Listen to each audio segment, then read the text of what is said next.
The Gospel of Luke, chapter 9. When Jesus had called the 12 together, he gave them power and authority to drive out all demons and to cure diseases.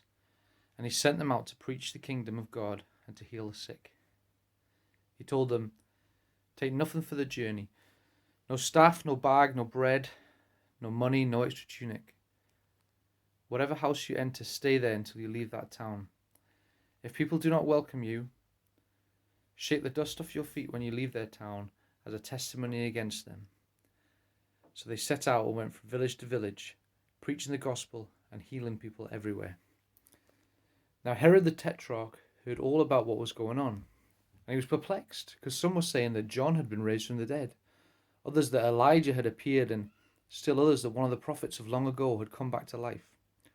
But Herod said, "I beheaded John. Who then is this I hear such things about?" And he tried to see him. When the apostles returned, they reported to Jesus what they had done.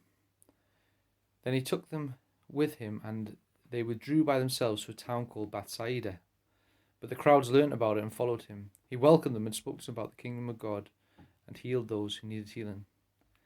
Late in the afternoon, the 12 came to him and said, "Send the crowd away so they can go to the surrounding villages and countryside and find food and lodging, because we're in a remote place here." He replied, "You give them something to eat."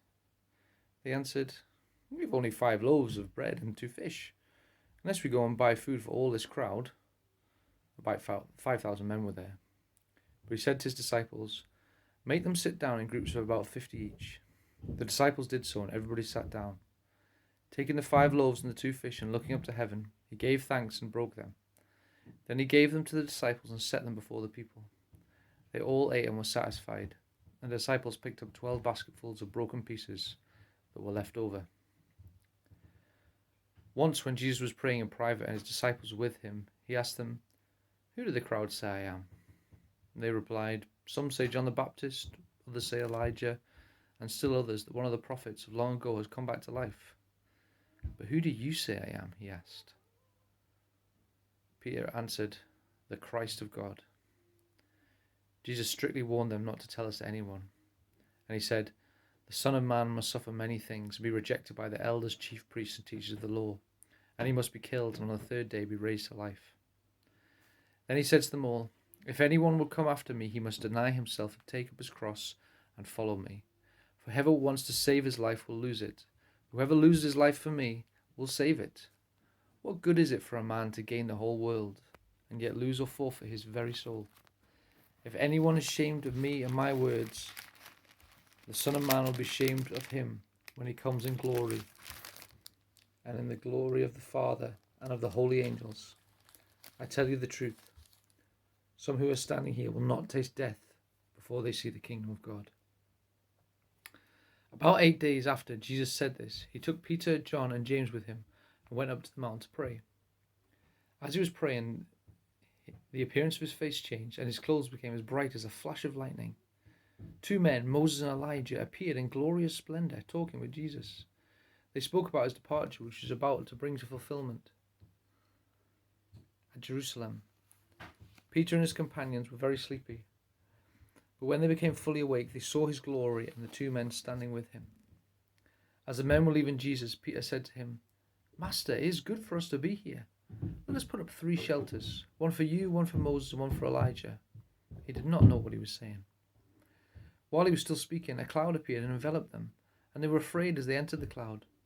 A voice came from the cloud saying, "This is my son, whom I have chosen. Listen to him." When the voice had spoken, they found that Jesus was alone. The disciples kept this to themselves and told no one at the time what they had seen. The next day, when they came down from the mountain, a large crowd met him. A man in the crowd called out, "Teacher, I beg you to look at my son, for he is only child. A spirit seizes him and he suddenly screams. It throws him into convulsions so that he foams at the mouth. It scarcely ever leaves him and is destroying him. I begged your disciples to drive it out, but they could not." "O unbelieving and perverse generation," Jesus replied, "how long shall I stay with you and put up with you? Bring your son here." Even while the boy was coming, the demon threw him to the ground in a convulsion. But Jesus rebuked the evil spirit, healed the boy, and gave him back to his father. And they were all amazed at the greatness of God. While everyone was marveling at all that Jesus did, he said to his disciples, "Listen carefully to what I'm about to tell you. The Son of Man is going to be betrayed into the hands of men." But they did not understand what this meant. It was hidden from them so that they did not grasp it, and they were afraid to ask him about it. An argument started among the disciples as to which of them would be the greatest. Jesus, knowing their thoughts, took a little child and made him stand beside them. Then he said to them, "Whoever welcomes this little child in my name welcomes me, and whoever welcomes me welcomes the one who sent me. For he who is the least among you, he is the greatest." "Master," said John, "we saw a man driving out demons in your name, and we tried to stop him, because he is not one of us." "Do not stop him," Jesus said, "for whoever is not against you is for you." As the time approached for him to be taken up to heaven, Jesus resolutely set out for Jerusalem, and he sent messengers on ahead who went into a Samaritan village to get things ready for him. But the people there did not welcome him, because he was heading for Jerusalem. When the disciples James and John saw this, they asked, "Lord, do you want us to call fire down from heaven to destroy them?" But Jesus turned and rebuked them, and they went to another village. As they were walking on the road, a man said to him, "I will follow you wherever you go." Jesus replied, "Foxes have holes and birds of the air have nests, but the Son of Man has nowhere to lay his head." He said to another man, "Follow me." But the man replied, "Lord, first let me go and bury my father." Jesus said to him, "Let the dead bury their own dead, but you go and proclaim the kingdom of God."